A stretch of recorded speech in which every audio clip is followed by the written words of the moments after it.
प्रेग्नन्सीचं नाटक करून घरच्यांना फसवायचं आणि नंतर जीव द्यायला जायचं। ताई, घरच्यांची माफी माग। नैना ताई, माफी माग।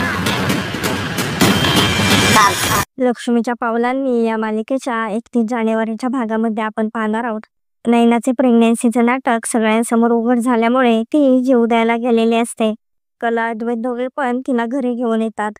कला घरातल्यांसमोर तिला सुनवत म्हणते आधी नाटकं करायची आणि नंतर जीव द्यायला जायचं। कला नैनाला घरातल्यांची माफी मागायला सांगते। कलाला नैनाचा खूप राग आलेला असतो। नैना आबांची पाया पडून माफी मागते आणि घरातल्या बाकीच्यांची माफी मागते, पण ती कलाची माफी मागत नाही। अद्वैत नैनाला थांबवतो आणि म्हणतो कलाची माफी माग, हिची तू सगळ्यात मोठी गुन्हेगार आहेस। नैना कलाची हात जोडून माफी मागते। कला नैनाकडे रागाने पाहत असते। कलाने नैनाला घरातल्यांची माफी मागायला सांगितल्यामुळे नैनाला ते आवडलेले नसते। तर आता पुढे काय काय होणार आहे हे पाहणे खूपच इंटरेस्टिंग होणार आहे।